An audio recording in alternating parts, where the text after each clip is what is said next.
The rock never stops. Today, I want to talk about these Detroit Pistons. They dropped the second game of preseason to the Milwaukee Bucks, and it was an interesting game. There's a lot to take away from it. Of course, it's preseason, so you don't want to read too much into it. Generally, preseason is where you are trying new things out. You are discovering. You are trying different lineups, different situations. You're not really necessarily focused on putting out your starting lineup because you should have a degree of understanding of what that is. But you are taking a look at certain situations. And that's what I want to talk about in today's video. But before I do, if you enjoyed the video, please do me a favor, smash the like button for me, hit subscribe and the bell for notifications. Smashing the like button is a small thing, but it's a big thing for the channel. And so I appreciate all the love and support. But let's dive into it. This was a really good game. This was a really good game.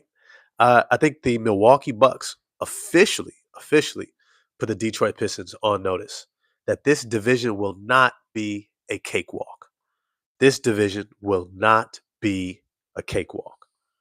The Detroit Pistons, who had a lot of success last season, outperformed the Milwaukee Bucks to some degree. Even though I would say a lot of their injuries had more to do with the difference of win total. But it's to say that last year, the Detroit Pistons caught everybody off guard. They tripled their win total. They ended up in a first round dogfight against the New York Knicks. Yeah, Joe Pesci. We could have beat them if we had all our guys. But at the same time, they didn't have Giannis. So it kind of equals out a little bit. Tobias Harris, Jaden Ivey, Jalen Duren, Giannis Antetokounmpo. But the reality is, injuries happen. I'm not saying that those guys were injured as much as you're not always guaranteed to have your full um, roster available, and you have to make do. One thing that I was really impressed by the Milwaukee Bucks and what they were able to do was they effectively took away the 3-point shot. They effectively took away the 3-point shot. You know, there was a certain point in the game. I think we hit a couple of threes, unexpected threes. Ron Holland hit an unexpected three that was wide open. Then you had, I want to say, Cade got a three right after that. And you began to kind of see, like, okay, maybe we're going to get it rolling. The Detroit Pistons got to, like, I want to say, like a 12-point lead. And it looked like they were going to pull away. And then all of a sudden, you didn't see any more threes. Duncan Robinson got ran off the line almost every single time. Though I do think that there was some that he could have, I'm not going to say forced up, but he could have got up. If this was a playoff game, you would have expected him to shoot some of those shots. It was a small window, but it's still a window that you want him to shoot those shots in. But Duncan Robinson, Cade Cunningham, uh, even Chaz Lanier, who to some degree just went cold, right? But there were a lot of guys who just could not find that space to be able to get their shots up. And as a result, the Detroit Pistons offense kind of stayed in the mud. Like they were still able to get to the free throw line, but they missed a lot of free throws. They were still able to generate points, but not enough to pull away. And the Milwaukee Bucks, as they went deeper into the bench and Cade sat down in the second half, you began to see that they didn't really have a lot of shot creators. And I was somewhat surprised that JB Bickerstaff didn't play Marcus Sasser when Cade Cunningham sat out at the beginning of the second half. I think they were desperate for a shot creator, someone who could create open looks and play make for others. And even though Dennis Jenkins got the opportunity, he struggled in a lot of ways. When he got put in at first, it seemed like he didn't quite know what to do with that lineup of guys who get regular playing time. He didn't quite know what his role was going to be and tried to find moments to be able to insert himself. But for the most part, looked like he was a little bit overwhelmed. Kind of over-penetrated a bunch of times, was able to kind of bail himself out with a kick out. Uh, but he struggled to finish, struggled to generate offense, struggled to orchestrate the offense. And he had some moments by the fourth quarter, but it just appeared too big. And that's a major reason why I have been such a fan of Marcus Sasser. It's because creating open looks, creating offense, creating opportunities in the NBA is not something that just anybody can do. It's not about how athletic you are. right? It's not about how good of a shooter you think you are. It's about what you can really do at this level. And I differentiate that between a guy who has the skill or ability and for someone else who this is just who you are. Marcus Sasser is a bucket. He's someone who gets buckets. Even the shots he missed in the first half, he was able to create great separation. He was able to get that guy off him and all of a sudden step back. He's got 6 to 8 feet of space between him and the closest defender, right? There's very few guys on this team who have the ability to do that. Tobias Harris in spurts can create his own shot. Jalen Duren, to some extent, can create his own shot. Jaden Ivey can create his own shot. Of course, Cade Cunningham. But then all of a sudden, the list gets real small after that. Not having Karis LeVert was kind of telling. And then Asar Thompson, you saw him trying. You saw him pushing. You saw him trying to force the issue at times. And if I'm honest, I don't think that that's who he is yet. I don't think that's who Asar Thompson is. Someone who's going to consistently, I'm not going to say generate offense, but someone who can consistently create his own shot. He's someone that more so, like I say, is a Scottie Pippen. He's someone who can get guys the ball, coming off of screens, running the pin downs, right? Fades to the corner. He can attack open seams and then make the right decision. But he's not necessarily somebody who has a big bag, right? He's not somebody who's going to cross you up, step back, And it's something that I think that I would have hoped he had worked on a little bit more. Maybe just some initial, options to create his own offense. And then maybe a secondary move. But maybe that's something that's going to come in season 4. Sorry, getting over a little bit of a cold. All that's to say is Asar Thompson struggled to create his own shot, struggled to really force the issue, which I don't think he needed to do. If I'm honest, it would have been nice to see how do they, how does he play to his strengths. But then again, this is also preseason, and preseason sometimes you're going to ask a guy to be in an uncomfortable situation, and maybe that's what JB was asking of him. We just want you to force the issue. We want you to press the whole time. And if you could tell, that was taking a lot of his legs out of him. He wasn't able to necessarily expend himself on defense to the same degree. But I think it was good for him to get a feel for how it feels to be a primary offensive weapon, to be someone who is counted on to generate offense, to break down the defense, to create or play make for himself and others. It's not an easy job. It just isn't. Uh, Cade Cunningham has done his best in an admirable way to be able to create offense consistently for himself and others. But it takes a lot of energy. It takes a lot. And so I think having this preseason game, I think it's going to bode well for Asar Thompson's long-term outlook because he has the ability to now adjust himself, learn how to pace himself, learn how to create opportunities, whether it was say like, hey, instead of trying to take this smaller player off the bench like Ryan Rollins, why don't I go ahead and just post him up? Why don't I go ahead and swing the ball up to the top, let someone else bring it down, and I'm going to go straight to the block. I got a smaller guard on me. I'm going straight to the block. Posting up, get the foul, get to the free throw line. Posting up, shoot over the top. Right? Like these are adjustments that I saw Sar Thompson making in the second half that I was really proud of. Some other guys I want to get to uh, that played really well. Cade Cunningham, of course, played extremely well. He was absolutely dominant. He showed why he's likely going to be an MVP candidate, first or second team All NBA. I think he moves into that top 10 player list this season, if he's not already, right? Like I can think of a handful of guys: Curry, LeBron, Luca, Jokic, uh, Giannis. It's kind of slim pickings after that. I mean, SGA. You got Ant-Man. You've got, let me think, who else is in that top 10 that you would say definitively can be above Cade? There isn't that many. After 7, I think Cade has a reasonable argument, right? Jalen Brunson, okay, maybe. But I think this season he leapfrogs Brunson. I think this season he's in that top 10 in a major way. I think he becomes a perennial MVP candidate. His game, his physicality, his ability to impose himself, I think is just too apparent. But I will say this, something I was concerned about, that when he wasn't in the game, they struggled mightily to generate offense. No Ivy, no Karis LeVert, no Sasser. Who was going to consistently break down the defense? And the thing is, the Milwaukee Bucks showed me something in this game.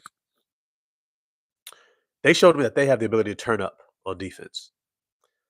I want to pull up their guys that they were running out there.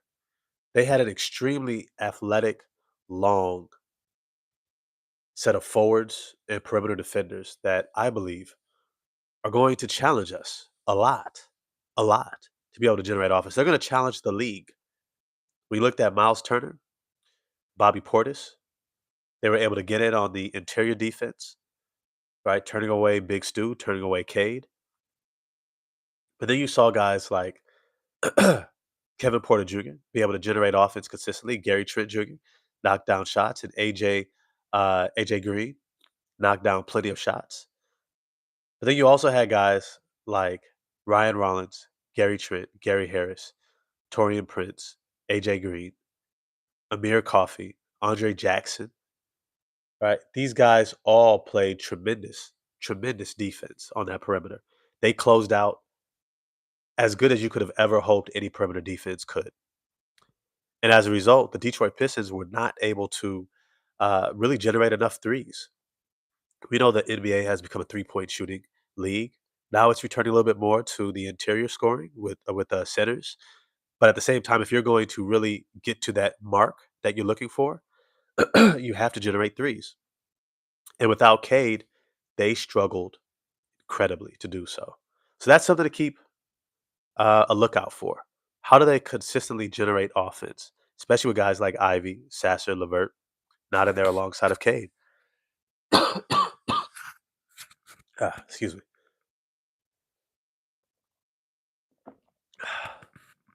I think some other things that I was impressed by. No Kyle Kuzma, no Giannis. You had guys able to function within an offense that they understood exactly what their role was. Ryan Rollins was able to play extremely effectively. Kevin Porter Jr. Let's be clear, bro. I said it in the previous video about the Milwaukee Bucks. He's going to be a problem. He's going to be a problem. He's not someone that you can look past. He's not someone who's just a ordinary guy. He's not a Tyus Jones. He's not a Malcolm Brogdon kind of basic. Not really expecting him to be that explosive. He's somebody that 100% you should have to anticipate to say we have to keep account of him. He was able to score easily. He was able to get wherever he wanted on the court. He was knocking down his three ball. And I think that very quickly, Doc Rivers saw that and was like, all right, bet, come out the game. Which was smart. Because you don't want to show a team all your cards. Kevin Porter Jr. was able to get wherever he wanted, trade off the bounce, knock down shots. He looked ready for the regular season. And I think that Doc Rivers was smart to say, you know what? I've seen enough of you.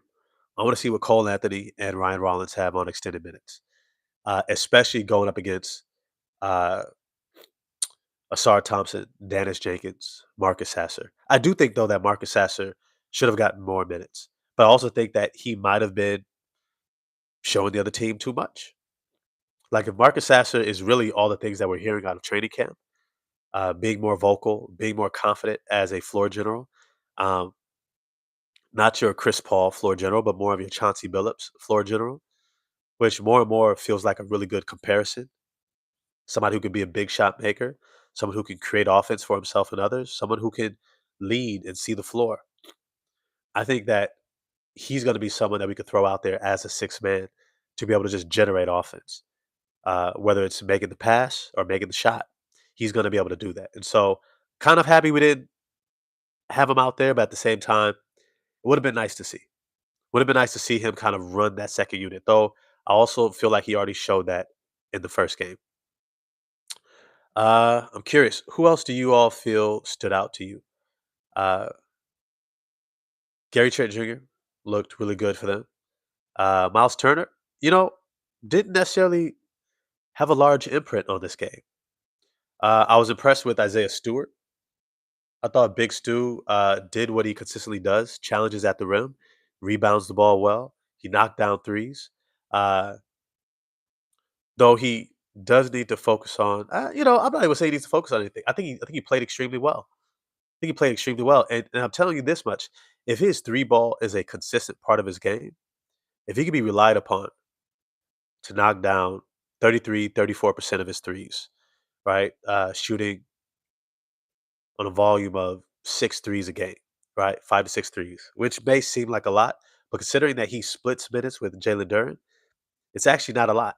And I think that it brings a lot to our offense if he's someone who can consistently mix that up, whether it's shooting threes or attacking in a straight line drive, finishing at the rim, post ups.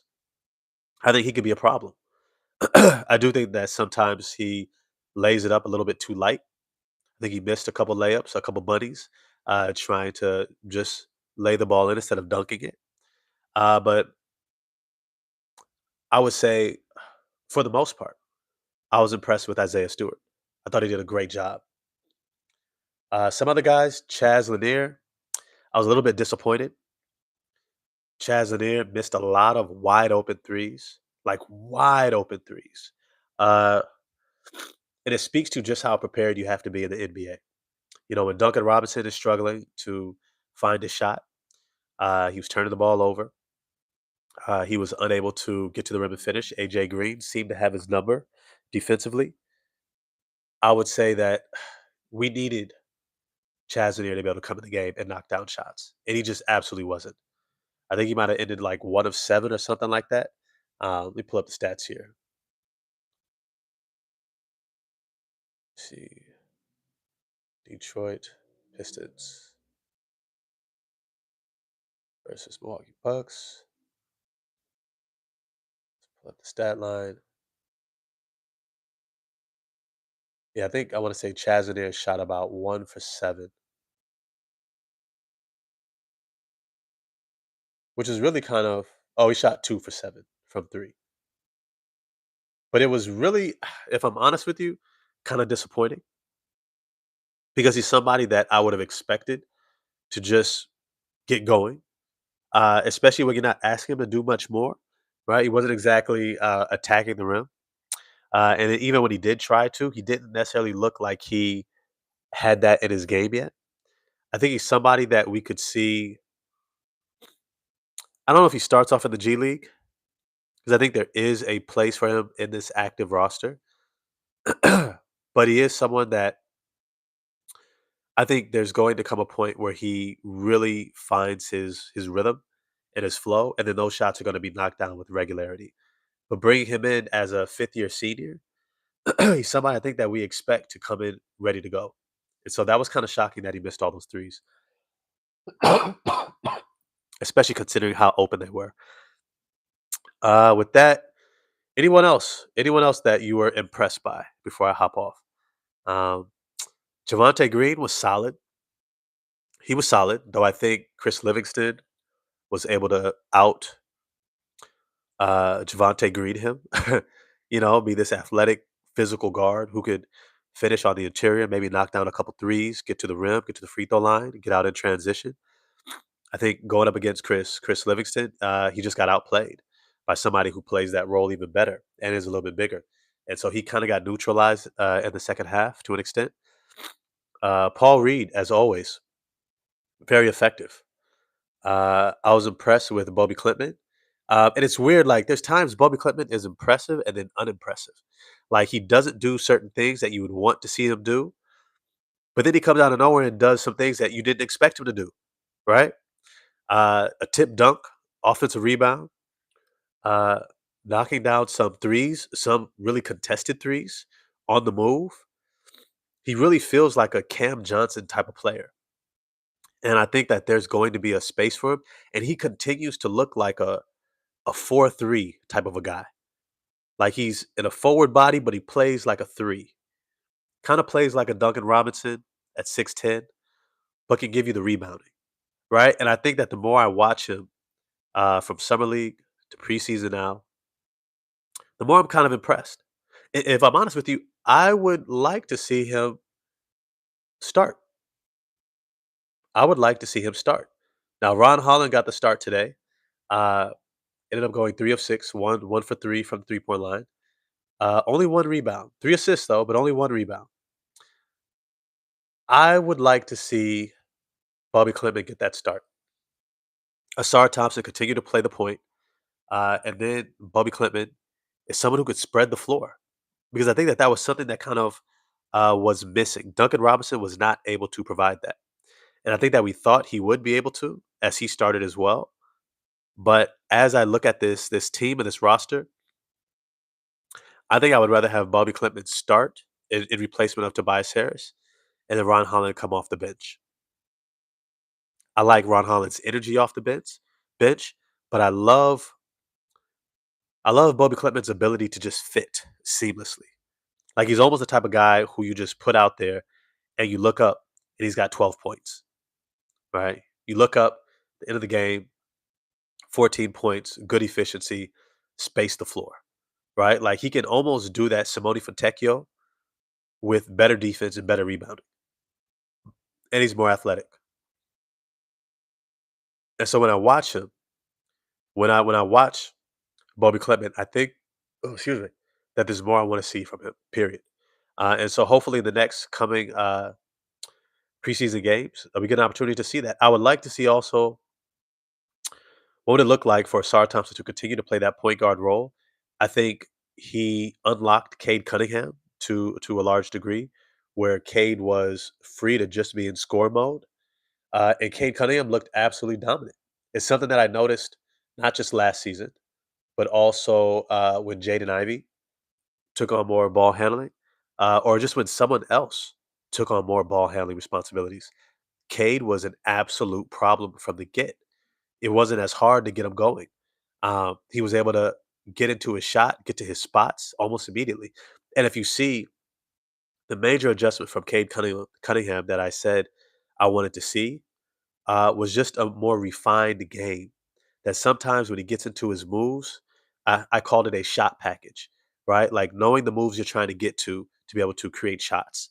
I think he got into them a little bit slow last season. He was still able to get where he wanted to, but it just took him a while. He was kind of methodical, uh, and I feel like he cleaned that up. Now it's a smooth transition from one move to the next, and I think that that bodes well for his ability to be more effective and score with more ease and less less energy put out there to be able to score, which should be scary for the rest of the league. Um, but yeah, if I could put out a starting lineup, what I would like to see next game: sit Cade Cunningham, start Jaden Ivey and Asar Thompson, Duncan Robinson, Bobby Clement, and Isaiah Stewart or Jalen Duren. That would be the starting lineup that I want to see. I want to see shooters out there with Clement and Robinson and Ivy, and still see Asar Thompson play the dominant role of facilitator, someone who could set the offense up. Now, here's the thing also. I love that Asar Thompson is trying to impose his will and see what he can do. And I want him to keep doing that, even if it looks ugly, right? I want him to get a feel for what it feels like. I want him to start recognizing where he gets bottled up, what he could have done instead, and go back with the coaches and work on those moves. And I would like to see him focus more on getting the team in the offense, getting the offense set up, getting other guys going. Make sure you get Robinson going. Make sure you get Chaz Lanier going. Make sure you get um, Ron Holland, who kind of I felt like got lost in this game. He didn't quite know where to assert himself and fit in. But that's the starting lineup I would like to see for the next preseason game. But as always, I'm gonna get off early, y'all. I just want to come in here and talk about the preseason game. Getting over this cold. I should be better by the time the next game comes up. I do also want to talk about what I'm seeing from Cade Cunningham. So I might do a live tomorrow morning. But Cade Cunningham looks scary. He looks absolutely scary. And I think it's something that I'm looking forward to this season because I think he's going to be a top 10 player and MVP candidate. But as always, it's your man, 100 Grand Ross with The Rock Never Stops. Remember, do something fun today. Do something that feeds your joy. Do something that makes you feel inspired about life because life is for the living. It's meant to be lived. And so make sure you're feeding into yourself, pouring into yourself, and have an amazing day. I'm going to holler at y'all next time. Peace.